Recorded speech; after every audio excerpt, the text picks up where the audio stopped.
الحمد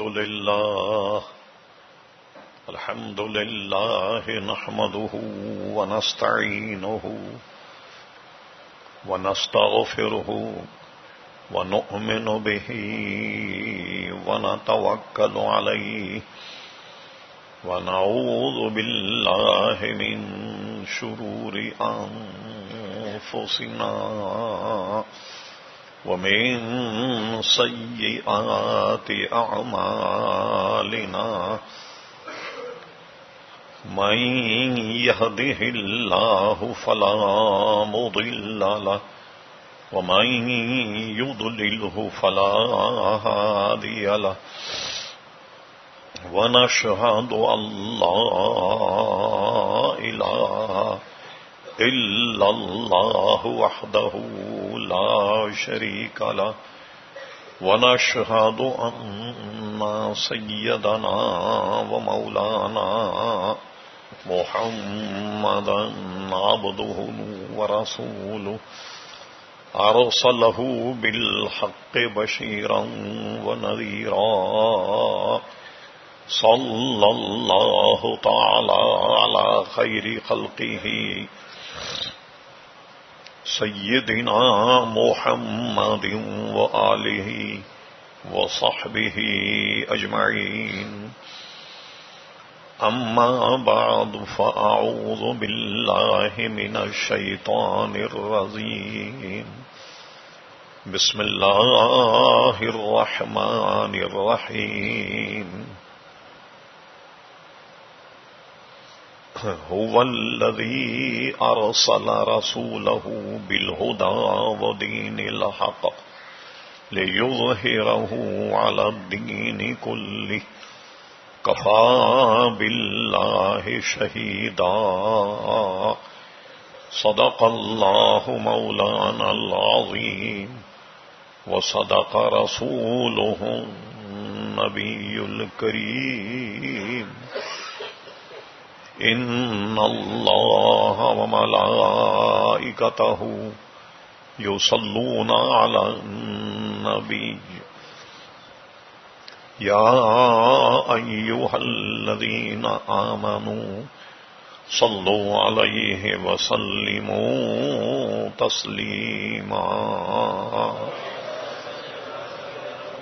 اللهم صل على سيدنا ومولانا محمد معدن الجود والكرم وآله وبارك وسلم صلاة وسلاما عليك يا سيدي يا رسول الله.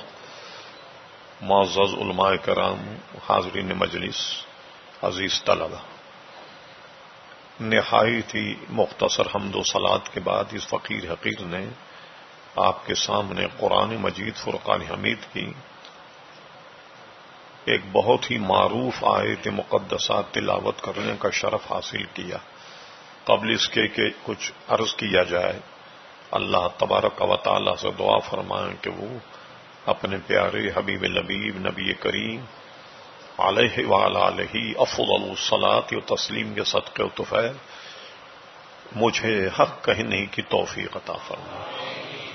ہم تمام شرکاء محفل کو اللہ تبارک و تعالی حق سن کر حق کو قبول کرنے کی اور اس پر عمل کرنے کی توفیق عطا فرمائے.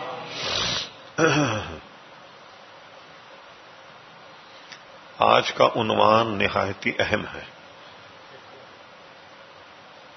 معرفت الہی کیسے حاصل ہوتی. جو آیت میں نے تلاوت کی میں اس کے ایک مرادی معنی بیان کر کے پھر آگے چلتا. فرما هو الذی ارسل رسولہ بالہدی ودین الحق، وہی ہے جس نے اپنے رسول کو دین حق کے ساتھ بھیجا.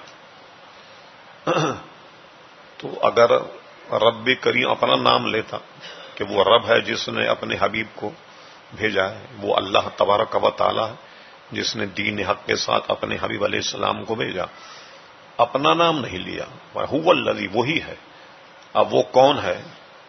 اب جو آیا ہے وہ بتائے گا وہ کون ہے ان کا بھیجنے والا. تو میں کہنا یہ چاہتا تھا کہ معرفت الہی کا ذریعہ ہر زمانے میں ہر دور کا نبی رہا، اور اس دور میں حضور علیہ السلام کے علاوہ کوئی یہ سمجھے کہ میں اللہ تعالی کی معرفت حاصل کر لوں گا، یہ ممکن ہی نہیں۔ اب ایک دنیا پر نظر ڈالیے تو آپ دیکھیے کہ دنیا میں کوئی چاند کی پرستش کرتا ہے، کوئی سورج کی پرستش کرتا ہے، کوئی آگ کی پرستش کرتا ہے جن کو مجوسی کہتے ہیں، زرتشتیان۔ ہر ایک کسی نہ کسی کی پوجا کر رہا ہے، پرستش کر رہا ہے۔ تو اب جو آگ کے پرستار ہیں، آپ نے تو نہیں دیکھا ہوگا اور دکھائی بھی نہیں، اللہ تعالیٰ کو اچھی چیز نہیں۔ صدر میں ان کا آتش کدہ ہے، امپریس مارکیٹ کے سامنے، زرتشتیان کا، جہاں وہ آگ جلاتے ہیں اور وہاں وہ آگ کی پوجا کرتے ہیں یا پرستش کرتے ہیں۔ اور جتنے بھی مسلمانوں کے علاوہ عبادت گاہیں ہیں، لوگ عموماً اندر مسلمانوں کو جانے نہیں دیتے کہ وہ یہ نہ دیکھ پائیں کہ وہ کیا کر رہے ہیں۔ اب مجھے بتائیے، جو آگ کو خدا کہتے ہیں، اگر ایک بالٹی پانی لے جا کر آپ آگ پر ڈال دیں، ان کے خدا کا کیا بنے گا؟ ٹھنڈا۔ لیکن یہ ذہن میں رہے بات کہ یہ جو مختلف پرستش کرنے والے لوگ، ان سے کم ایک بات تو معلوم ہو گئی کہ آدمی کی فطرت میں یہ بات رکھ دی گئی ہے کہ وہ اپنے پیدا کرنے والے کی پرستش کرے۔ کوئی بت کی پرستش کر رہا ہے، کوئی آتش کی پرستش کر رہا ہے، کوئی چاند کو خدا مانتا ہے، کوئی سورج کو خدا مانتا ہے۔ بلکہ آپ کو تعجب ہوگا کہ دنیا میں ایک فرقہ ایسا ہے جو شیطان کو خدا مانتا ہے۔ ان سے پوچھا جائے تو وہ کہتے ہیں کہ دیکھیے، جب اللہ تبارک و تعالیٰ نے آدم علیہ السلام کو پیدا کیا اور فرشتوں سے کہا کہ سجدہ کرو، ابا واستکبرا، وہ اکڑ گیا، تو اللہ تعالیٰ کے سامنے کوئی طاقت ہوگی نا جو اکڑ گیا۔ کوئی معمولی آدمی تو نہیں اکڑ سکتا اللہ تعالیٰ کا، کوئی قوت تو ہوگی۔ تو وہ بے وقوف ایسے ہیں جو شیطان کی پرستش کرتے ہیں، اللہ تعالیٰ محفوظ رکھے۔ ہوا یہ اصل میں یہ غلطی یہاں ہوئی کہ لوگوں نے اللہ تعالیٰ کو عقل سے پہچاننے کی کوشش کی، وہ دھوکہ کھا گئے۔ علم سے پہچاننے کی کوشش کی، وہ دھوکہ کھا گئے۔ کیسے کیسے علم والے دنیا میں گزرے ہیں، بلکہ آپ علماء سے دریافت فرمائیں، بڑی بڑی عربی لغت کی کتابیں جو ہیں وہ غیر مسلموں کی ہیں۔ علم تو بہت تھا ان کے پاس، لیکن اللہ تبارک و تعالیٰ کو نہیں پہچان پائے، معرفت نہیں ہوئی، اس لیے کہ وہ حضور کے دامن سے وابستہ نہیں ہوئے، تو اللہ کی معرفت نہیں۔ اچھا، ہر دور میں اللہ کا نبی معرفت الہی کا ذریعہ ہوتا۔ عقل سے اگر اللہ کی شناخت ملتی، معرفت، تو جتنے عقل مند ہیں یہ سب کے سب بڑے مواحد ہوتے۔ مگر بڑے بڑے عقل والے آپ دیکھیے جو زمین پر بیٹھے ہوئے چاند پر کمن ڈال رہے ہیں، مگر وہ مسلمان نہیں، کافر، مریخ پر قدم ڈال رہے ہیں۔ اتنی عقل ہے کہ امریکہ میں ایک پورا بہت بڑا محکمہ ہے جس کو ناسا کہتے ہیں، جو سیاروں کو چاند میں چھوڑتا ہے۔ بہت بڑا ادارہ، کم سے کم 100 ایکڑ پر وہ ہوگا، اتنا۔ ایک دن آدمی کو پورا نہیں ہوگا اگر اس کا معائنہ کرے۔ ہر قسم کی وہ چاند کی معلومات آپ کو فراہم کرتے ہیں، بلکہ ایک ان کا جو ماہر سائنسداں وہ کھڑا ہو جاتا ہے، اس کا ٹکٹ ہے $10، تو کہتے ہیں آپ سوالات کریں، ہم جوابات دیں گے آپ کو۔ ان سے کہیں کہ اچھا یہ بتائیے کہ اس وقت چاند کس منزل میں، تو ان کے پاس ایسی الیکٹرانک دوربین ہے کہ آپ کو اس کو سامنے کھڑا کر کے بتائیں گے کہ آپ خود دیکھیں چاند کو۔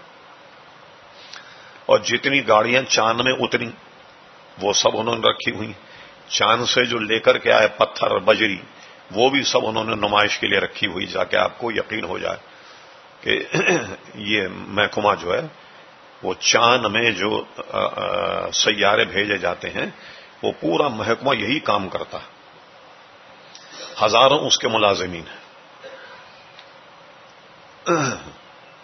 کتنی عقل. بلکہ آپ کو تعجب ہوگا اس سیارے میں جو آدمی بیٹھ کر کے جاتا ہے چاند پر، اس کی نبض دیکھتے ہیں زمین پر، اس کا بلڈ پریشر کیسا ہے، کوئی طبیعت خراب تو نہیں، یا ایسا تو نہیں کہ مارا جائے چاند گاڑی میں. اس کو پورا نبض چیک کرتے ہیں زمین پر. اب اندازہ لگائیے کہ کتنی عقل والے لوگ. لیکن کیا یہ عقل سے ان کو خدا ملا؟ اللہ کی معرفت ملی؟ نہیں ملی اللہ تبارک و تعالیٰ کی معرفت. تو ہر زمانے میں اللہ کا نبی معرفت الہی کا ذریعہ ہوتا. جنہوں نے اس زمانے کے نبی کا دامن پکڑ لیا وہ اللہ تبارک و تعالیٰ کی معرفت سے بہرور ہوئے، اور جتنے لوگ تھے وہ سب کے سب گمراہ، بے دین اور کافر ہو گئے. اس کی وجہ کیا ہے کہ عقل اور خرد تو اللہ تبارک و تعالیٰ کی معرفت کا ذریعہ نہیں. مثلا میں آپ کے سامنے ایک گلاب کا پھول پیش کروں کہ یہ دیکھیے، آپ کہیں گے گلاب. اچھا، اب آپ مجھ سے پوچھیں مولانا یہ بتائیے اس کا رنگ کیسا ہے، تو میں اس کا رنگ جاننے کے لیے کان کے گرد گھمانا شروع کر دوں تاکہ آپ کو بتاؤں کہ گلاب کے پھول کا رنگ کیسا ہے، تو کیا بتا سکوں گا آپ کو رنگ؟ پھر آپ پوچھیں کہ بھئی چاند میں خوشبو کیسی ہے، تو میں نے اس کی 2-3 پتیاں نکالی اور چابنا شروع کر دیا تاکہ آپ کو بتاؤں کہ اس کی خوشبو کیسی. اس لیے کہ یہ زبان تو ذائقے کے لیے ہے، خوشبو کا پتہ تو ناک سے چلے گا، تو ذریعہ غلط ہوگا تو نتیجہ غلط نکلے گا. ان سب کے دریافت کرنے کے ذرائع غلط تھے، نتیجہ غلط نکلا، سب کے سب گمراہ بے دین ہو گئے. اچھا، یہ جو میں نے کہا کہ ہر دور میں اللہ کا نبی معرفت الہی کا ذریعہ ہوتا ہے، اور اس دور میں کوئی آدمی اللہ تبارک و تعالیٰ کو چھوڑ کر اگر کہیں اور تلاش کرتا ہے اللہ تعالیٰ کی معرفت، کبھی بھی اللہ تعالیٰ کی معرفت اسے حاصل نہیں ہوگی. اب دیکھیے، حضرت موسیٰ علیہ السلام کے دور میں فرعون جو تھا وہ بادشاہ تھا. اس کو یہ سہو ہو گیا کہ حضرت موسیٰ علیہ السلام جو ہیں یہ جادوگر ہیں. اس نے اپنے جتنے سرکاری بھتہ خوار جو تھے اس کے جادوگر ان کو جمع کیا، اور ایک تفسیر میں یہ ہے کہ یہ جادوگر جو موسیٰ علیہ السلام میں مقابلے میں آئے یہ 2-4 نہیں تھے، یہ 60,000 جادوگر تھے. میں نے کہا اب تمہیں مقابلہ کرنا ہے موسیٰ علیہ السلام کا. دونوں میدان میں آ گئے، موسیٰ علیہ السلام بھی میدان میں آ گئے اور جادوگر بھی میدان میں آ گئے. علماء نے یہاں ایک بڑی نفیس چیز بیان کی. تھے تو جادوگر، ایمان بھی نہیں تھا، لیکن انہوں نے کیا کیا، اللہ کے نبی کا ادب کیا اور آ گئے. ہاتھ جوڑ کر ان سے کہا کہ موسیٰ دیکھو ہمارا اور تمہارا ہے مقابلہ، اب یہ بتاؤ کہ تم پہل کرو گے یا ہم پہل کریں. ان سے اجازت لی. تو علماء فرماتے ہیں اس ادب کا نتیجہ یہ نکلا کہ وہ ایمان سے بہراور ہو گئے. ہاں، تو ایمان جو ہے وہ با ادب لوگوں کو ملتا ہے. یہ پرانی کہاوت ہے، بوڑھے آپ سنتے رہتے ہیں، بے ادب بے نصیب، با ادب با نصیب. تو ان کو ایمان ملنے کی ایک وجہ یہ تھی کہ انہوں نے اللہ کے نبی کا ادب کیا، موسیٰ علیہ السلام کا. تو موسیٰ علیہ السلام اجازت دی کہ کمال تو تم ہی بتاؤ. انہوں نے کہا ٹھیک ہم بتاتے ہیں کمال. موسیٰ علیہ السلام کھڑے رہے، کیا کمال بتاتے. انہوں نے اپنے پٹارے میں سے رسیاں نکالی اور میدان میں ڈال دی، اور میدان میں ڈالنے کے بعد لوگوں کی آنکھوں کا ایسے مسخر کر دیا، یعنی جادو کر دیا آنکھوں پر. اب وہ رسیاں جو تھیں، جو لوگ کھڑے تھے دیکھنے ہزاروں، ان کو ایسا لگا کہ سب سانپ بن کے دوڑنے لگ گئی، سب سانپ بن کے دوڑ رہی. موسیٰ علیہ السلام سے رب کریم فرما قال القیھا یا موسیٰ، موسیٰ کیا دیکھتے ہو، ڈال دو اپنا عصا. موسیٰ علیہ السلام نے اپنا عصا ڈالا، ایک بہت بڑا سانپ بن گیا، اور وہ 60,000 جادوگروں کا جتنا مٹیریل تھا وہ سب کا سب وہ سانپ نگل گیا. اور جب نگل گیا پھر رب کریم فرمایا موسیٰ قال خذھا ولا تخف، آگے بڑھو اسے اٹھا لو، سنعیدھا سیرتھا الاولی، ہم اس کو پچھلی سیرت پر پھیر دیں، یعنی اسے دوبارہ ہم لاٹھی بنا دیں. موسیٰ علیہ السلام سانپ کے پاس گئے، اس کو پکڑا، وہ پھر لاٹھی بن گیا موسیٰ علیہ السلام کے ہاتھ میں. اب جادوگر سارے حیران ہو گئے. یہاں کچھ نزاکتیں ہیں وہ بتا دوں میں آپ کو. اعلی حضرت فاضل بریلوی سے سوال کیا گیا یا ملفوظات میں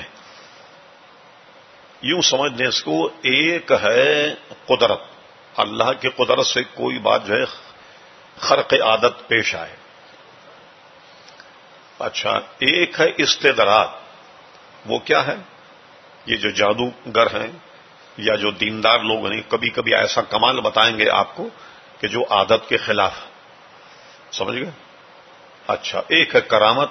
وہ ولی کی کرامت، وہ بھی خرق عادت ہوتی ہے، اور نبی کے ہاتھ سے ہو تو معجزہ ہے. اور ولی جب کوئی کرامت دکھائے تو وہ جس کا امتی ہے اس نبی کا معجزہ ہوگا، وہ ان کی کرامت ہوگی. اور ایک سوال کے جواب میں عرض فرمایا کہ معجزہ اور کرامت میں اصل شے بدل جاتی، جادو اور سفلی میں نہیں بدلتی. یعنی تھی تو وہ رسیاں لوگوں کو نظر آ رہی تھی کہ سانپ ہے، حقیقت نہیں بدلتی اس سے. اس کی لوگ سمجھے کہ یہ رسیاں جو ہیں یہ سانپ بن گئی، مگر وہ رسیاں ہی تھی. اب کیا ہوا کہ فرعون چونکہ جادو نہیں جانتا تھا، اور جادوگر جادو کے سارے اقسام سے واقف تھے، اس لیے ہمارے علماء کا ایک قول یہ بھی ہے کہ جادو کو بھی سیکھا جائے. یعنی جادو کا علم، جادو کہتے کس کو ہے، کس کا نام ہے، تاکہ کبھی ایسا نہیں ہمارے سامنے کو پیش کرے تو ہم مسلمان کہیں دھوکہ کھا جائیں. اس کی اقسام، اس کے معاملات سے واقف ہونا بھی ضروری ہے. اور بعضوں نے کہا کہ اس لیے سیکھا جائے کہ کسی پہ جادو ہو جائے تو اس کا توڑ کیا جائے. اس کا مطلب یہ نہیں کہ جادو سیکھ لو، کل آپ چلے جائیں کسی جادوگر کے پاس، ذرا جادو سکھا دو بھائی، وہ آپ کو انتر منتر سکھائے، اس کو آپ ورد کرنے لگ جائیں، چل چل چل ہنومان پہلوان 12 برس کے نوجوان ماں بھوتنی باپ شیطان، ان کے منتر پڑھنے لگ جائیں. یہ نہیں کہہ رہا میں، اس کا علم سیکھنا کہ جادو میں اور کرامت میں کیا فرق ہے، استدراج کیا ہے وغیرہ، یہ سیکھنا جاننا علم میں ضروری، تاکہ تخصیص ہو جائے کہ یہ ہے کیا. ورنہ نمرود نے جو جنت بنائی تھی، کچھ کا ذکر اعلیٰ ملفوظات میں کیا ہے، ایسے کمال کی چیزیں اس نے بنائی کہ آدمی دیکھ کر کے حیران ہو جائے. تو کبھی دھوکہ نہیں کھانا چاہیے. بڑے بڑے کمال بتائیں، کسی نے تو نظر بندی ہوتی، جیسے لوگ گلیوں میں گھومتے ہوتے ہیں، کوئی ناٹک کرتے ہیں، لوگ جمع ہو جاتے ہیں، تو وہ کیا کرتا ہے، ایک چٹکی مٹی اٹھاتا، مٹھی میں رکھ کر ایک جادو کا ڈنڈا گھماتا تو وہ روپیہ بن جاتا، آپ کے سامنے ڈال دیتا. پھر اس کے بعد بھیک مانگتا سب سے. ارے بھائی، آپ تو مٹی سے روپیہ بنا رہے ہو تو بھیک کائے کے لیے مانگ رہے ہو؟ گھر میں بیٹھ کر کے آرام سے روپیہ بناؤ اور سودا خریدو، ترکاری خریدو. ابھی روپیہ بنا رہے ہو، تھوڑا اور ترقی کرو گے تو نوٹ بھی بنانے لگ جاؤ. ابھی 1 روپیہ بنا ہے، کچھ دن کے بعد 5 روپے کا نوٹ بن جائے، تو بھیک مانگنے پھر کیا ضرورت، کرو. تو میں عرض کر رہا تھا کہ معرفت الہی کا ذریعہ نبی کی ذات. اب یہ جادوگر جو تھے، یہ جادو اور اس کی اقسام سے واقف تھے. یہ سارے جادوگر سر جوڑ کر بیٹھے. انہوں نے کہا، جو بڑے بڑے ان کے استاد تھے، یہ کون سا جادو ہے کہ لاٹھی سانپ بن جائے اور سانپوں کو سب کو ہڑپ کر کے پھر لاٹھی بن جائے. تو جادوگر جب غور فکر کرنے لگے تو اس نتیجے پہ پہنچے یہ جادو نہیں. موسیٰ ٹھیک کہتے ہیں، اللہ کا نبی، یہ نبی کا معجزہ ہو سکتا ہے، جادو نہیں ہو سکتا. تو قرآن مجید میں تفصیل موجود. سارے جادوگر سجدے میں گر گئے. انہوں نے کیا جملہ کہا، یہ غور کیجئے. قالوا آمنا برب العالمین، ہم ایمان لائے عالمین کے رب پر. انہوں نے یہ دیکھا کہ جس کا بندہ اتنا خوبیوں کا مالک ہے، ان کا خالق اور مالک کتنے خوبیوں کا مالک ہوگا. ایک جملہ اور کہا جس پر علماء نے بڑی مقصود گفتگو کی ہے، جو ہماری آج کی منشا اور مراد. وہ یہ ہے کہ جب انہوں نے یہ کہا کہ قالوا آمنا برب العالمین، ہم ایمان لائے عالمین کے رب پہ، اتنی بات کافی تھی ایمان لانے کے لیے. لیکن ایک جملہ انہوں نے اور کہا، رب موسیٰ و ہارون، اس رب پر ایمان لائے جو موسیٰ اور ہارون کا رب ہے. کتنی پکی بات کہی. اسی لیے اپنے ملفوظات میں اور اپنے اس میں خطوط میں مجدد صاحب نے ایک جگہ یہ لکھا کہ میں کس خدا کا ماننے والا ہوں، میں اس خدا کا ماننے والا ہوں جو پیارے مصطفیٰ کا خدا ہے. ہم اس خدا کے ماننے والے، وہ نہیں جو عقل کا ہے. وہ نہیں جو علم کا ہے، ہم اس خدا کے ماننے والے جو پیارے مصطفیٰ کا خدا. اب دیکھیں نتیجہ کیا نکلا، هو الذی ارسل رسولہ، اپنا نام نہیں لیا، وہی ہے جس نے اپنے رسول کو بھیجا. اب وہی رسول بتائے گا کہ بھیجنے والا کون ہے، تب آپ کو پتہ لگے گا، ورنہ آپ نہیں دریافت کر سکتے. یہ اللہ کی مہربانی، ہم اور آپ سب حضور علیہ السلام کی تعلیمات سے بہراور ہو کر اللہ تبارک و تعالیٰ کو پہچانتے، اور ویسے پہچانتے جیسا نبی کریم علیہ السلام نے فرمایا، اس کی ذات، اس کی صفات. ورنہ اس میں بھی متکلمین کا بہت بڑا اختلاف. اس کے صفات کیا ہیں، وہ ازلی ابدی، وہ ہمیشہ سے ہے، ہمیشہ رہے گا. کبھی کبھی اس میں شیطان آپ کو ورغلائے گا، مگر اپنے آپ کو پختہ رکھیے گا. اسی لیے مشکاۃ شریف میں ایک پورا باب ہے، کتاب الوسوسہ، اس کو پڑھیے کبھی آپ. اچھا، یہ حدیث شریف میں حضور علیہ السلام فرماتے شیطان تمہارے پاس آتا ہے، یہ کہتا اچھا یہ بتاؤ یہ درخت کس نے اگائے؟ تم کہو اللہ نے اگائے. پھر تم سے پوچھے گئے آسمان کس نے بنایا؟ تم کہو کہ اللہ نے بنایا. پھر وہ شیطان تم سے پوچھتا اچھا یہ بتاؤ یہ سب اللہ نے بنایا تو اللہ کو کس نے بنایا؟ لا حول ولا قوت الا باللہ العلی العظیم، یہ پڑھو تاکہ وہ دفع ہو جائے. تو یہ شیطان کے ورغلانے کا طریقہ ہے. جب سب اللہ نے بنایا تو معاذ اللہ پھر آدمی کے ذہن میں یہ بات پیدا کرتا کہ اللہ کو کس نے بنایا. یہاں سے گمراہی شروع ہو جاتی آدمی کی کہ یہ جاننے لگ جائے کہ اللہ کو کس نے بنایا. ٹھیک. اچھا، اب میں جو ہمارے نوجوان ہیں کبھی کبھی جو کالج اسکول کے، وہ عموماً ایسے سوالات کرتے ہیں تو میں ذرا ان کو بھی سمجھا دوں. میں یہ کہوں الف تو آپ کہاں اچھا یہ بتائیے الف کو کس نے بنایا؟ میں کہوں کہ بے نے بنایا. اب سوال ہوگا بے کو کس نے بنایا؟ تے نے بنایا. تے کو کس نے بنایا؟ تو سے نے بنایا. پھر یہ ہوگا کہ سے کو کس نے بنایا؟ تو گاڑی کہیں ٹھہرے گی یا چلتی رہے گی؟ کچھ اور کام کرنا ہے دنیا کا کہ یہی گنتی گننی ہے آپ کو؟ تو یہ سوال ہی سرے سے باطل ہے کہ یہ پوچھا جائے کہ اللہ تبارک و تعالیٰ کو کس نے بنایا. وہی سب کو بناتا ہے، اس کا بنانے والا کوئی نہیں. وہ از خود ہے ہمیشہ سے اور ہمیشہ رہے گا، ہمیشہ رہے گا. اب آئیے یہ بات آپ نے سمجھ لی تو کچھ اور بھی جو گتھی ہے اس کو سلجھاتے. تو آدمی گمراہ کہاں سے ہوتا ہے؟ یہاں سے ہوتا ہے کہ اب کہیں قرآن میں پڑھ لیا، عالم سے سن لیا کہ بغیر اللہ تعالی کی مرضی کے پتا بھی نہیں ہلتا. تو آج ہمارا کالی یونیورسٹی کا نوجوان کہتا ہے کہ جب پتا بھی نہیں ہلتا تو آدمی اگر گناہ کر رہا ہے تو اس کا ماخذہ اس سے کیوں ہے؟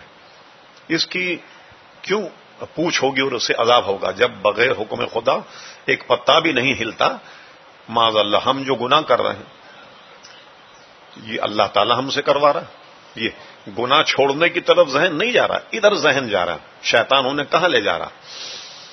جب ہم اپنی مرضی ہے ہی نہیں، سب اللہ کی مرضی سے ہے، پھر ثواب اور گناہ کیا ہے؟ اس سے بھی انحراف کرتے. تو مولانا روم نے اس کو اچھی طرح بیان کیا ہے جو نوجوانوں کی عقل میں آ جائے. مولانا روم کہتے ہیں کہ ایک مالی تھا، اس نے اپنے باغ میں آم کے درخت لگائے. ایک آدمی آم کے درخت پہ چڑھ گیا اور آم کھانے لگا. مالی نے کہا واہ مال میرا اور مزے یہ اڑا رہا. اس نے اس کو آن کر کے کہا کہ بھائی یہ باغ تو میرا، تم کیسے چڑھ گئے آم کے درخت پر؟ اس نے کہا لگتا تو بالکل جاہل ہے. مالی کو کہا بغیر حکم خدا کے جب پتا نہیں ہل سکتا تو میں یہ 4-5 من کا آدمی خود تھوڑی چڑھا ہوں. یہ اللہ کا حکم ہے، چڑھ گیا میں، اللہ کا حکم ہے، میں آم کھا رہا ہوں. تو مالی بیچارہ تھا تو دیہاتی میں، اس کی سمجھ میں آیا، اس نے یہی سوال اس پہ دوہرا دیا. اس نے ٹانگ پکڑ کر اس کو کھینچا. جب نیچے گرا تو جوتے اس کی خوب مرمت ہے، چیخنے لگا خوب. تو کہنے لگا معلوم ہے تو بھی میری طرح جاہل. ارے بھائی بغیر حکم خدا کے ایک پتا نہیں ہل سکتا تو یہ جوتا اپنے آپ تھوڑی چل رہا، لیٹ آ رہا چپ چاپ، ہونے دے جو کچھ ہو رہا. مولانا کہتے اب بتائیے اگر اس طرح ہم لوگ معاشرے میں یہ رواج کر لیں تو دنیا چلے گی؟ نہیں چل سکتی دنیا. تو یہ اپنے گناہوں پہ پردہ ڈالنے کے لیے یہ سب جو ہو رہا ہے وہ اللہ تبارک و تعالیٰ کی مرضی سے ہو رہا ہے. عموماً یہ کہہ دیتے ہیں لوگ، اس میں بھی سنبھل کر بولنے کی ضرورت ہے. یاد رکھیے آپ، سمجھ گئے؟ گناہ ہم کر رہے ہیں وہ کہتے ہیں کہ اللہ تعالیٰ کی منشا ہے، اس کی مرضی، تو ہم جو ہے وہ گناہگار نہیں ہوں گے. اللہ تعالیٰ کل ہماری پوچھ گچھ کرے گا کہ تم نے گناہ کیسے کی. یہ بھی شیطان کا حربہ. اور دیکھیے شیطان کا معاملہ ایسا ہے کہ اگر کوئی عالم دین ہو تو وہ عالم دین کو عالم دین کی طریقے سے گمراہ کرتا، بڑے علم سے، بڑے بڑے مسائل سے اس کو گمراہ کرتا. اور یہی وجہ کہ بڑے بڑے علم والے لوگ گمراہ ہو گئے. اور اگر جاہل ہو تو اس کو اس کے حساب سے گمراہ کرتا، جیسا نوعیت جیسا معاملہ ہو اس کے اعتبار سے کرتا ہے. اور کوئی کام اس کا بظاہر نیک بھی ہو اس میں وہ شر سے خالی نہیں ہوگا. مثلا ایک مثال دیتا ہوں جو مولانا روم نے مثنوی شریف میں اس کو اپنے انداز میں نقل کیا، اور یہ تو حدیث شریف ہے جو مثنوی شریف میں انہوں نے ترجمہ کر کے اس کو نظم کر دیا. فرمایا ایک دن حضرت امیر معاویہ کی جماعت چلی گئی، نماز نہیں جماعت، تو انہوں نے قضا نماز پڑھی اور اللہ کی بارگاہ میں اتنا گریہ کیا، اتنا روئے کہ اللہ تعالیٰ نے فرشتوں سے فرمایا کہ آج امیر معاویہ کی نماز کا ثواب 40 درجے زیادہ کر کے لکھ دیا جائے، ان کی عاجزی، ان کے ساری ان کے تواضع کی وجہ سے. تو اب دوسرا جب دن آیا، نماز کے وقت، جماعت کے وقت کسی نے دروازہ کھٹکھٹایا، کہا امیر معاویہ جماعت کا وقت ہو گیا، اٹھ جا. امیر معاویہ اٹھ گئے. اٹھنے کے بعد اس کو پکڑا، جی کون شریف آدمی جو نماز کے لیے اٹھا رہا ہے؟ کہنے لے بھائی تعارف کرائیے. آپ نے کہا تعارف وغیرہ چھوڑ دیں، آپ اٹھیں اور جماعت کے ساتھ نماز پڑھنے. فرمایا نہیں، یہ بتانا پڑے گا تمہیں کہ کون. انہوں نے کہا مجبور کرتے ہیں تو پھر سنیے، بندے کو شیطان کہتے ہیں. امیر معاویہ نے کہا بھی شیطان کا جماعت اور نماز سے کیا تعلق؟ تو نماز کے لیے اٹھانے آیا. شیطان نے جانتے ہو کیا کہا؟ اس نے کہا کل اصل میں آپ کی جماعت چلی گئی تو آپ اتنا روئے اللہ کی بارگاہ میں کہ اللہ تعالیٰ نے آپ کی نماز کا ثواب کئی گنا زیادہ لکھوا دیا فرشتوں سے. تو میں نے سوچا آج بھی آپ کی آنکھ لگ گئی تو وہی گھپلا ہو جائے گا جو کل ہوا تھا، پھر آپ روئیں گے، اللہ تعالیٰ پھر آپ کی نماز کا ثواب بہت درجے بلند کر کے لکھ دے گا. دیکھیے اٹھا رہا ہے نماز کے لیے، مگر فتنے سے اس کا کام خالی نہیں. ہاں فتنہ اس میں ضرور ملے گا آپ کو. ایک صاحب دیوار کے، کئی مثالیں اس کی، دیوار کے کنارے پر سو رہے تھے تو شیطان آیا، ان کے پیر گھسیٹ کر اور ایک طرف کر دیا، اتنے میں دیوار گر گئی. اب وہ تو بیچارے جس کی جان بچی اس نے شکریہ ادا کیا، بھائی آپ کا بہت بہت شکریہ، آپ نے تو میری جان بچا لی. کون صاحب ہے؟ کہنے یہ چھوڑو میاں، جان بچ گئی بھی اللہ کا شکر ادا کرو. انہوں نے کہا نہیں بتاؤ تو صحیح کون. انہوں نے کہا اگر آپ جاننا چاہتے ہیں سنیے کہ بندے کو شیطان کہتے. انہوں نے کہا یہ تو نیک کام ہے، یہ تم نے کیسے کیا؟ یہ تو سمجھ رہا تھا نیک کام ہے کہ میری جان بچ. انہوں نے کہا نہیں، میں نے حدیث میں پڑھا جو دب کے مرے وہ شہید ہو جاتا ہے، اس لیے تم کو میں نے شہادت سے محروم کر کے تمہاری ٹانگیں پر گھسیٹ کر تمہیں بچا لیا. کیونکہ ہے نا جی شریف میں کہ جو دب کے مرے وہ شہید ہوتا، تو اس کو شہادت سے بچا لیا. اور یہ سمجھ رہا بظاہر میرے ساتھ نیکی ہو رہی ہے. تو اس کا ہر کام فتنے سے خالی نہیں. بظاہر وہ نیکی بھی نظر آئے لیکن وہ اصل میں نیکی نہیں ہوتا. اس طرح آدمی کو ورغلا کر ایک وقت ایسا آتا ہے کہ پھر آدمی جو ہے وہ بے دین ہو جاتا ہے. یہاں تک کہ تقدیر کے مسائل میں تو چون پیچیدگیاں اتنی ہیں اس لیے حضور نے قضا اور قدر کے مسائل پر گفتگو کرنے ہی سے منع کیا، کہیں ایسا نہ ہو کہ آدمی گمراہ ہو جائے. جیسے ہوں کہ بھائی جو قسمت میں لکھ دیا گیا وہ تو پورا ہو گئی، کبھی یوں بھی آدمی گمراہ ہو جاتا. اب اس کی میں مثال دیتا ہوں آپ کو. ایک ڈاکٹر آیا، اس نے مریض کو آلہ لگا کر دیکھا، نبض دیکھی اور اس نے دیکھا کہ اس کی نبض چھوٹ گئی، دل کی دھڑکن بند ہو گئی. تو پھر ڈاکٹر کہے گا کہ بھائی اب تو خالی اس کے لیے دعا کرو، اب یہ جیے گا نہیں مریض. اس نے آثار دیکھ لیے، جو زندگی کے آثار ہوتے وہ اس میں کمی جب ہونا شروع ہوئی تو ڈاکٹر نے کہہ دیا اس کی حالت کو دیکھ کر کہ بھئی یہ مریض جو ہے اب زندہ نہیں رہے گا. اور مریض مر گیا، اس کے رشتہ دار چلے جائیں اور جا کر کے اسپتال کو توڑ دیں. کمبخت تو نے کہا تھا یہ مرے گا اس لیے مرا.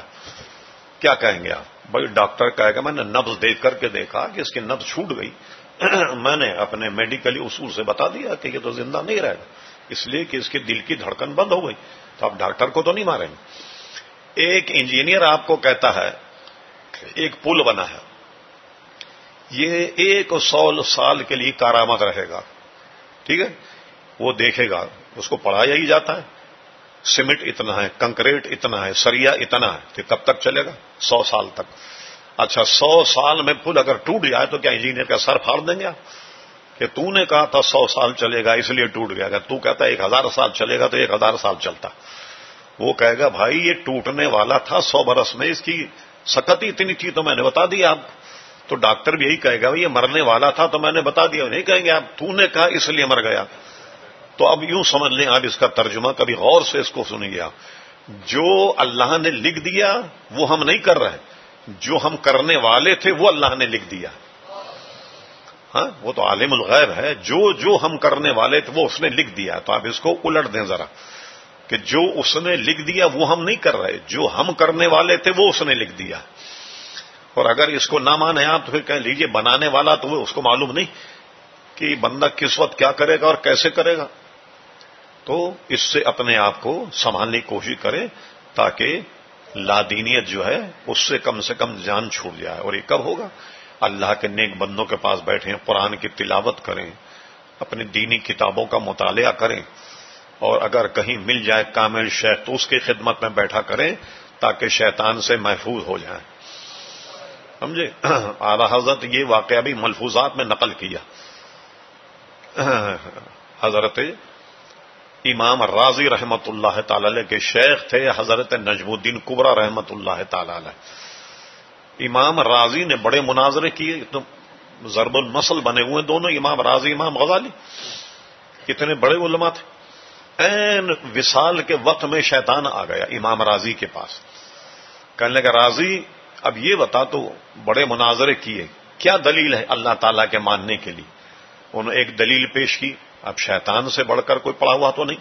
اس نے امام راضی کی وہ دلیل بھی رد کر دی، دوسری دلیل پیش کی وہ بھی رد کر دی. فرماتے ایسے 101 دلیلیں اس نے رد کر دی امام راضی کی. اور یہ سارا منظر ان کے شیخ نجم الدین کبریٰ جو حضور غوث الاعظم کے ہم اثر، وہ سب دیکھ رہے تھے اور وہ وضو فرما رہے تھے. انہوں نے دیکھ لیا کہ ان کا مرید اس وقت سخت مشکل میں، خطرہ ہے کہ ایمان چلا جائے گا. انہوں نے کئی میل کے فاصلے پر وضو کر رہے تھے، لوٹا پھینکا اور کہا راضی یہ کیوں نہیں کہتا کہ میں خدا کو بغیر دلیل کے مانتا؟ خدا کو ماننے کے لیے دلیل کی کوئی ضرورت نہیں. اب شیطان بھاگا. تو عین وقت وصال تک اس کا فتنہ جاری رہتا ہے. بس یوں سمجھیں جسے اللہ بچائے وہی بچتا ہے، نبی پاک صلی اللہ علیہ وسلم کے صدقے و تحفے. اب یہ بات جب آپ نے سن لی، اب میں ایک واقعہ بیان کرتا ہوں جو آپ کے ایمان کو تازہ کر دے. اور اس واقعے کو اعلی حضرت فاضل بریلوی نے اپنی کتاب امن والعلا میں جتنے طرق پر یہ حدیث آئی وہ سارے طریقے نقل کیے، جو کچھ بحث ممکن تھی وہ بھی اس میں فرمائی، اور ان حوالوں کو نقل کیا جہاں جہاں سے اعلی حضرت یہ حدیث لی ہے. الامن والعلا کسی زمان میں یہ رسالہ غیر مطبوع تھا، اور اب الحمدللہ اللہ کی مہربانی وہ رسالہ اب جو جدید فتاوی رضویہ ہے اس میں چھپ گیا ہے وہ، اور موجود بھی ہمارے پاس. حضور علیہ الصلوۃ والسلام نے بہت توجہ سے سنیے، ایک اعرابی ایک دیہاتی سے ایک گھوڑا خریدا. اب مجھے بتائیے کہ آپ اگر کہیں جائیں قربانی کی گائے لینے تو کیا 2 شرعی گواہ لے جائیں گے ساتھ میں؟ نمازی پرہیزگار، کہ کبھی اگر وہ دعویٰ کر دے تو آپ کہیں گے کہ یہ 2 گواہ ہیں، ان کے سامنے میں نے خریدا. اکیلے میں بے ہوئی، حضور علیہ السلام سے اس نے کہا یہ گھوڑا میں اتنے میں بیچوں گا. حضور نے پیسے دے دی، یہ گھوڑا چھوڑ کر پیسے لے کر چلا گئے. اب کچھ دن کے بعد ہی آیا، اور آنے کے بعد حضور کی خدمت میں کہنے لگا حضور میں نے گھوڑا آپ کے پاس رکھا تھا وہ مجھے واپس کر دو. حضور نے فرمایا کیا تو نے وہ گھوڑا فروخت نہیں کیا تھا میرے ہاتھ؟ انہوں نے کہا نہیں. اب وہ اتنا ہوشیار تھا تو اعرابی کہنے لگا اگر آپ یہ کہتے ہیں کہ یہ گھوڑا میں نے خریدا، گھوڑا آپ نے خریدا میں نے بیچا، آپ کوئی گواہ لے آئے. میں مقدمہ ہارا اور آپ جیت گئے. اب خدا کرنا دیکھیے کوئی گواہی نہیں تھا، یہ کراچی کا سٹی کورٹ تو تھا نہیں کہ آپ جیسے چاہے گواہ لے لیں. جی ہاں، یہ گھومتے رہتے ہیں گواہ. سمجھے؟ قتل کا گواہ ہو، چوری کا، ڈکیتی کا، یہ آپ کو مل جائے گا. آپ کے جیب میں پیسے ہونا چاہیے اور یہ مل جائے گا آپ کو گواہ. بناوٹی جتنے گواہ ہیں سب مل جائیں. اور سرکار کا ارشاد ہے کسی نے جھوٹی گواہی دی اس کا ٹھکانہ جہنم ہے. کبھی جھوٹی گواہی نہیں دینی چاہیے. ہاں؟ اور لوگوں کا ذریعہ معاش ہی جھوٹی گواہی دینا ہے. سمجھے صاحب؟ ایک ڈسٹرکٹ مجسٹریٹ تھے ہمارے ساؤتھ کے، تو پتہ نہیں یہ واقعہ ہوا یا انہوں نے لطیفہ بنایا. ایک مقدمہ ان کے پاس آیا اور گواہ آیا، تو مجسٹریٹ نے ان سے پوچھا، جو اس نے مجھے قصہ بتایا، یہ بتا وہ کتنی اونچی تھی؟ یہ بے وقوف سمجھا کوئی لڑکی کے اغوا کا مقدمہ. اس نے بتایا اتنی اونچی تھی. انہوں نے کہا بھائی مرغی تو اتنی اونچی نہیں ہوتی. وہ کہتی مرغی یا مرغے کا مقدمہ تھا. اس نے کہا معاف کیجیے میں نیچے کا ہاتھ لگانا بھول گیا، وہ اتنی تھی. تو جھوٹا تو آپ جانتے ہیں ایسا ہوتا ہے، اس کو یاد نہیں رہتی. اور وکیل تو بال کی کھال نکال دیتا کورٹ میں جب کھڑا ہو بحث کے لیے، کراس کرنے کے لیے. ارے صاحب وہ تو تل کا پہاڑ بنا دے گا، پہاڑ کا تل بنا دے گا، رائی کا پہاڑ بنا دے گا اور پہاڑ کا رائی بنا دے گا. وکیل کا کام ہی کہ سچ کو جھوٹ بنائے، جھوٹ کو سچ بنائے. سچ کو سچ بنا دے تو وہ تو اس بے وقوف وکیل کے پاس جائے گا کون؟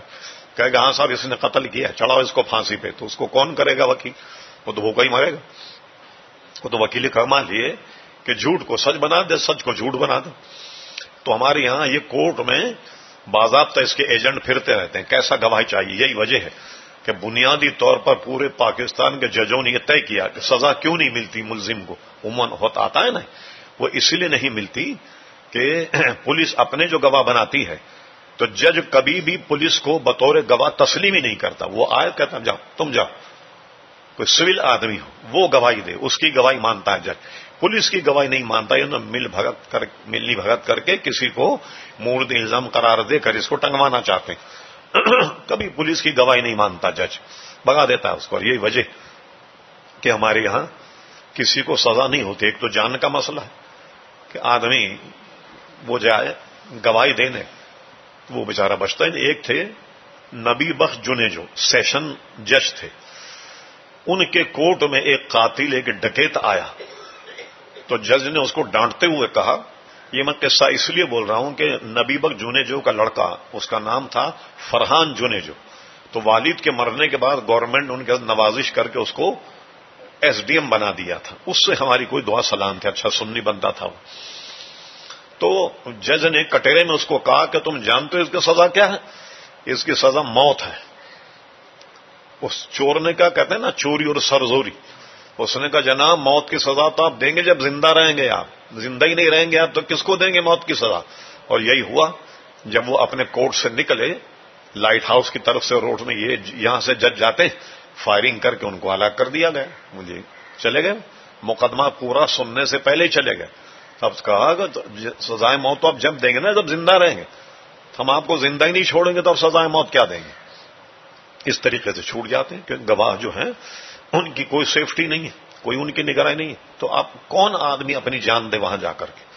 اور یہی ہوتا ہے مقدمے میں بڑے بڑے ڈکے جو چھوٹ جاتے ہیں. اس کی وجہ کیا؟ وجہ اس کی یہی ہے وہ ثابت نہیں ہوتا اور پولیس اپنے گواہ پیش کرتی ہے تو جج ان کی گواہی کو نہیں مانتا. وہ سمجھتا ہے کہ ظاہر ہے کہ کرپشن ہر جگہ، بدعنوانی.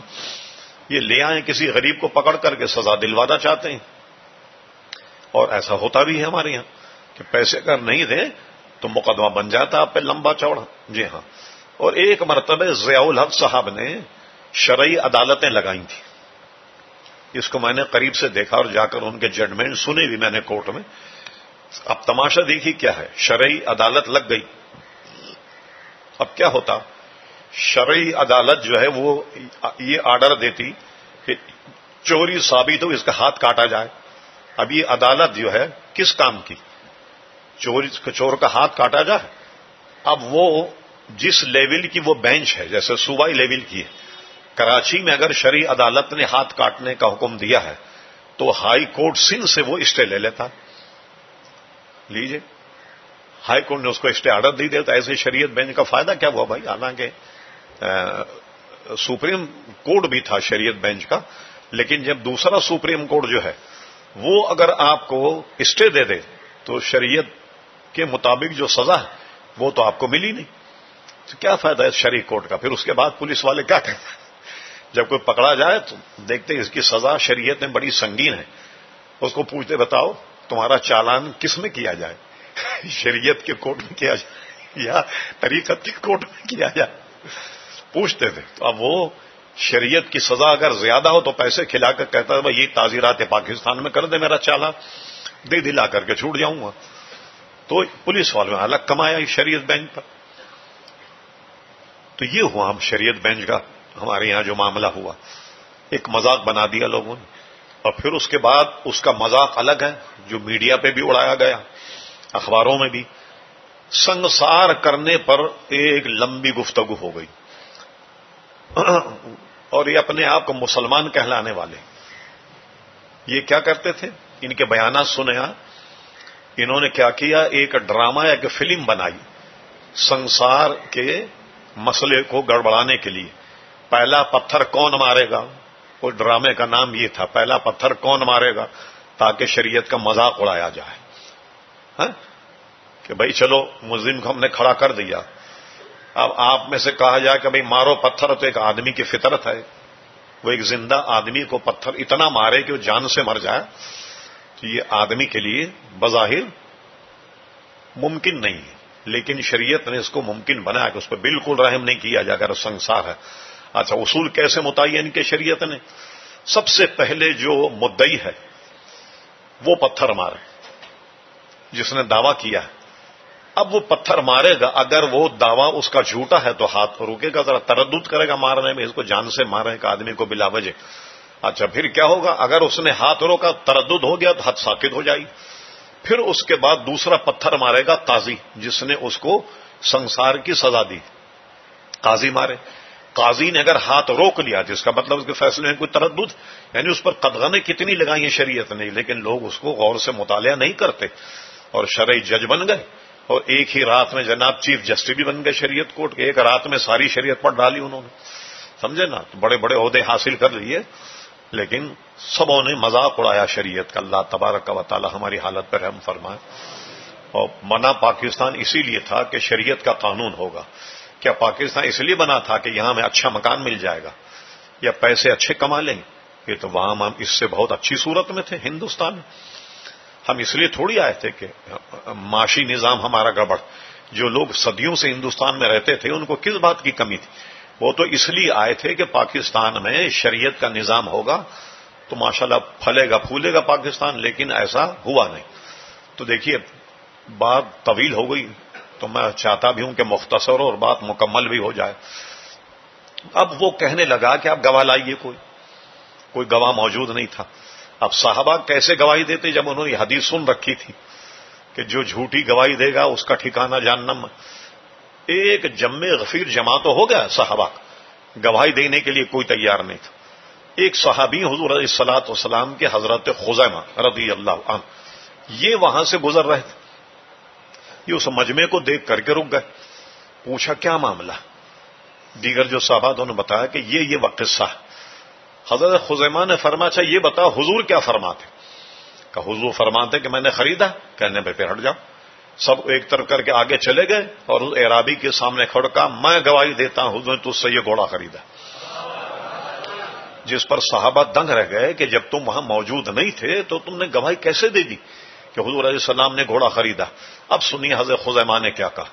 فرمایا یہ بات تم ٹھیک کہتے ہو کہ میں نے دیکھا نہیں ہے، لیکن میں نے تو اللہ کو بھی نہیں دیکھا، میں نے تو قیامت کے دن کو بھی نہیں دیکھا، میں نے تو عذاب قبر کو بھی نہیں دیکھا، میں نے تو جنت و جہنم کو نہیں دیکھا. یہ ساری گواہیاں ہم نے حضور سے سن کر کے دے دی. اتنی بڑی بڑی گواہیاں. کیا یہ گھوڑے کا مسئلہ جو ہے توحید کے مسئلے سے بڑھ کر کے؟ اس لیے میں گواہی دیتا ہوں، میں گواہی دیتا ہوں کہ حضور نے تجھ سے گھوڑا خریدا ہے. اب دیکھیں حضور چونکہ بادشاہوں کے بادشاہ ہیں، بادشاہ اگر اپنے غلام سے خوش ہو وہ کیا کرتا ہے؟ کچھ انعام اکرام دیتا ہے، اشرفیوں کی تھیلی دے دیتا ہے. یہ آج کل کے صدر، چلیے بادشاہی نظام ختم ہو گیا، آج کل صدر یا وزیر اعظم کسی سے خوش ہو جائیں اس کو عہدہ دے دیتے ہیں، اس کو وزیر بنا دیتے ہیں، اس کو مشیر بنا دیتے ہیں، اس کی گاڑی پہ جھنڈا لہرانے لگ جاتا. اچھا، اور یہ سہولت دنیا میں صرف پاکستان میں، کہ وزارت کے محکمے ختم ہو جائیں تو بے محکمے کا وزیر. کیسی شاندار اصطلاح ہم نے نکالی. یہ سہولت خالی پاکستان میں، کسی اور جگہ آپ کو یہ سہولت نہیں ملے گی. یعنی ایسا وزیر جس کا کوئی محکمہ نہیں، وزیر بے محکمہ، کوئی آرڈر ہی نہیں کر سکتا، بے قلم دان وزیر، اور اس کی گاڑی پہ بھی جھنڈا لگ جاتا ہے. ایسے نوازتے. اب حضور علیہ الصلوۃ والسلام اس کائنات کے بادشاہ ہیں، وہ انعام دے تو کیا انعام دے. اب دیکھیے حضور نے حضرت خزیمہ کو کیا انعام دیا، وہ سنیے. کیا پوری جماعت صاحب فرمایا کہ سنو، آج سے خزیمہ جس معاملے میں گواہی دے گا، اس کی ایک گواہی 2 آدمی کے برابر ہو. ایک کی گواہی 2 کے برابر ہو. حالانکہ قرآن و سنت سے یہ منسوخ ہے مسئلہ. کوئی مسئلہ اگر ہو تو 2 گواہوں کا ہونا ضروری ہے. اچھا وہ نوعیت سے ہے، جیسے حد کا مقدمہ ہے، سنسار کا مقدمہ ہے، تو اس میں 4 گواہ ہونا چاہیے. لیکن عام مقدمے میں 2 گواہ سے کم نہیں ہوں گے. بغیر 2 گواہ کے اس کو سزا نہیں دی جائے گی. اچھا ایک ہی کو فرما دیا یہ 2 گواہ، یہ جس میں گواہی دے گا اس کی گواہی 2 آدمی کے برابر. اب سنیے حضور کی نگاہ کہاں تک دیکھ رہی تھی. یہ ذرا معاملہ ہے بڑا طویل. میں تو چاہتا تھا کہ اتنی طوالت سے بچا جائے. طبیعت میری ایسی نہیں کہ میں گھنٹوں گفتگو کروں.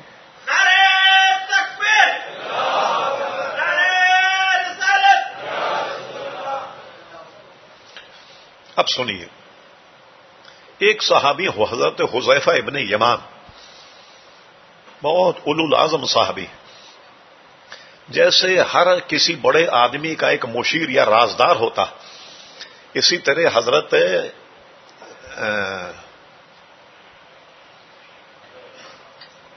کیا نام لیا تھا میں نے؟ ہاں نہیں خزیمہ تو وہ تھے، یہ جو حذیفہ، حضرت حذیفہ ابن یمان، یہ حضور کے رازدار تھے. حضور علیہ السلام نے مدینہ شریف کے تمام منافقین کی لسٹ ان کو دے دی تھی خفیہ. یہ رکھو، کوئی گڑبڑ کرے تو بتانا کہ یہ منافق.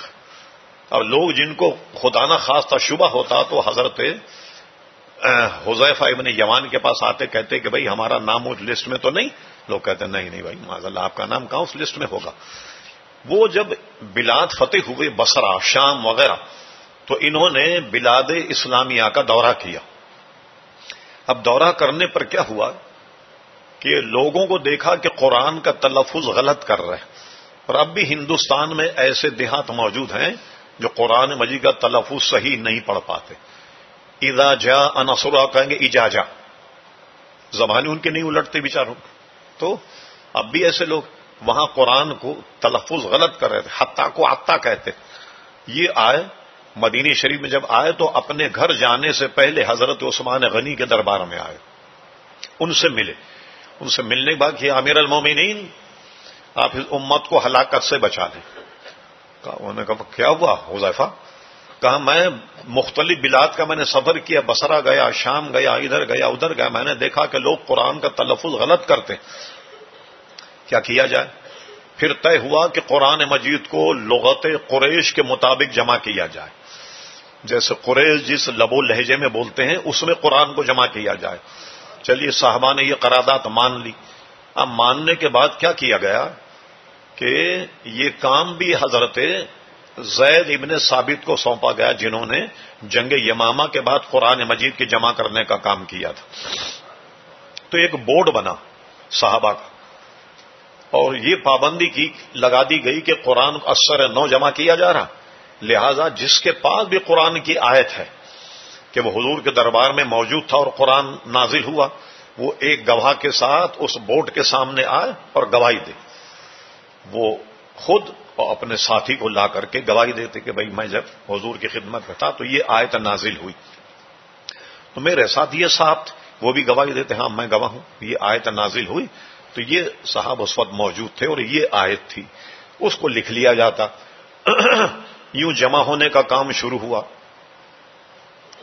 اور کافی حد تک ہو گیا، یہاں تک کہ سورہ توبہ کی تکمیل تک تقریباً ہو گیا. آپ خدا کا کرنا دیکھیے. یہ آیت جب نازل ہوئی، لقد جاءکم رسول من انفسکم، عزیزون علیہ ما عنتم حریص علیکم بالمؤمنین رؤوف رحیم. یہ آیت جب نازل ہوئی تو حضور کے پاس سوائے حضرت خزیمہ کے کوئی نہیں تھا. اب اس بورڈ نے ان کی گواہی مسترد کر دی. انہوں نے کہا کوئی ایک گواہ لائیے آپ ساتھ میں، اس لیے کہ یہاں کا طریقہ کار تو یہ ہے کہ 2 آدمی گواہی سے آیتیں لکھی جائیں. انہوں نے کہا میں موجود تھا، کوئی اور تھا نہیں، تو میں گواہ کہاں سے لاؤں. لیکن انہوں نے کیا کیا، 2-4 گواہ پیش کیے. اب یہ گواہی دو تم کہ تم نے حضور کو یہ کہتے ہوئے سنا ہے نہیں، خزیمہ جس معاملے میں گواہی دے گا اس کی گواہی 2 آدمی کے برابر. لوگوں نے گواہی دی، ہاں بھائی ہم نے سنی حدیث کہ حضور نے فرمایا کہ خزیمہ جس معاملے میں گواہی دے گا اس کی گواہی 2 آدمی کے برابر.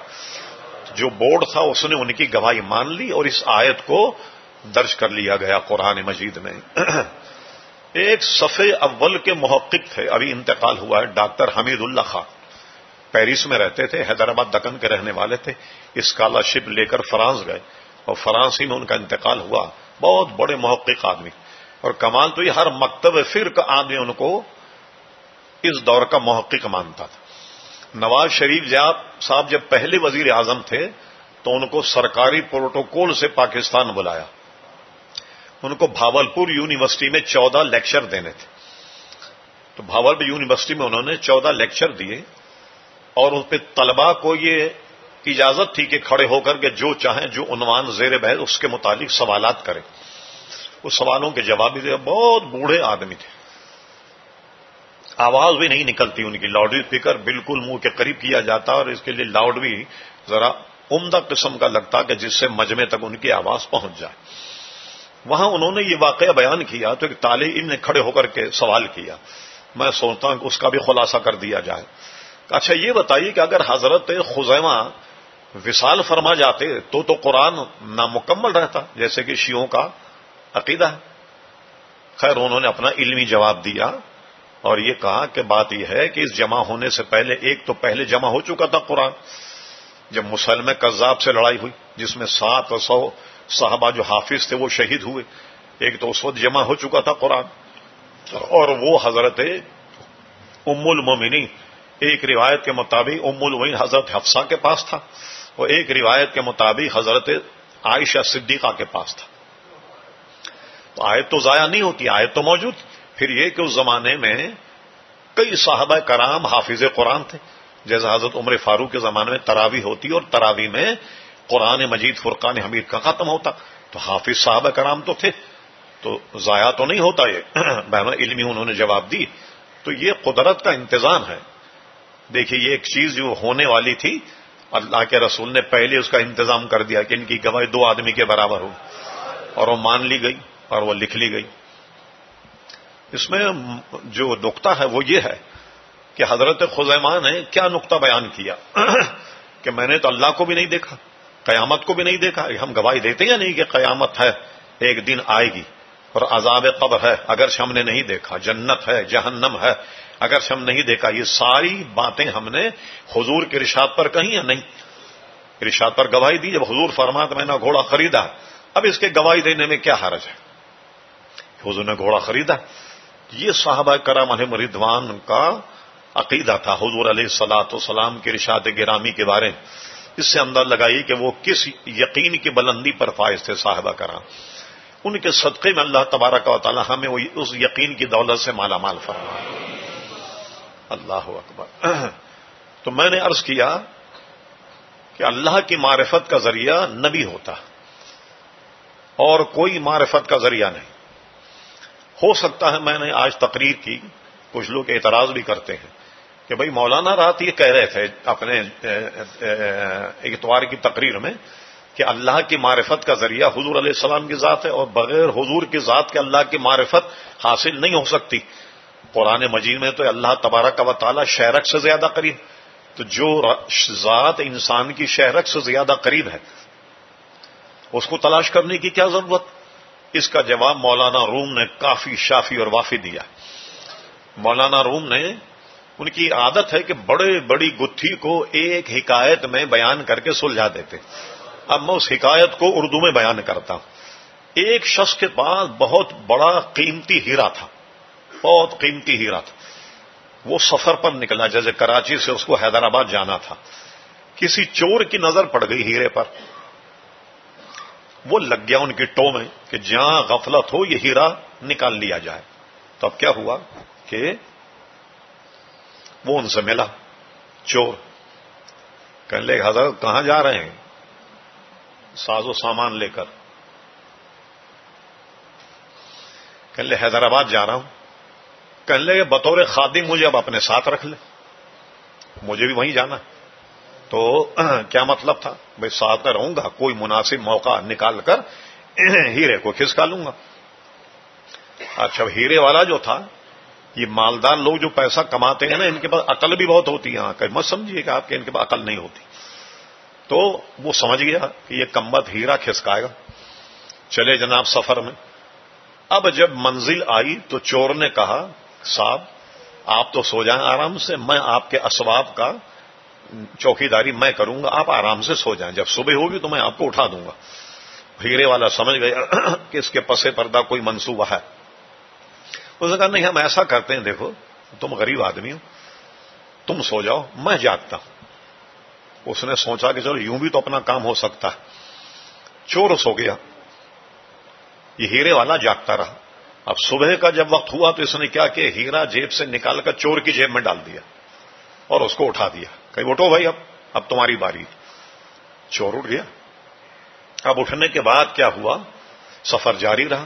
اب جب رات کا وقت آیا تو ہیرے والا سو گیا۔ اب چور نے پوری تلاشی لے ڈالی اس کی، ہیرا نہیں مل رہا، اتنا بڑا ہیرا، نیفے میں دیکھ لیا، ادھر دیکھ لیا، جیب میں دیکھ لیا، ہیرا نہیں۔ سوچ رہا ہے کہ کہاں رکھا ہوگا اس نے ہیرا۔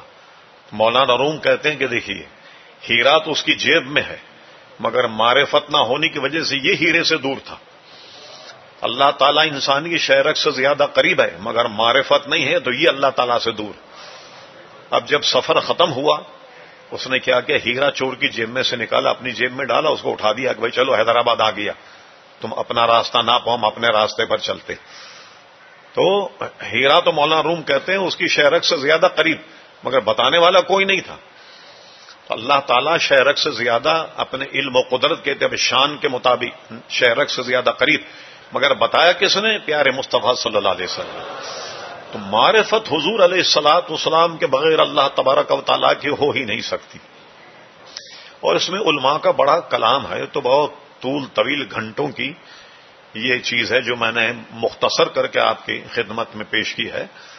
تو یہ یاد رکھیے ہر امت میں ان کا نبی اللہ تبارک و تعالیٰ کی معرفت کراتا رہا، اور حضور علیہ السلام نے اپنی امت کو اللہ تبارک و تعالیٰ کی معرفت کرائی، اور اللہ تبارک و تعالیٰ کا خوف لوگوں کے دلوں میں ڈالا، جو آج تک چل رہا ہے۔ اور یہ فیض حضور علیہ السلام کا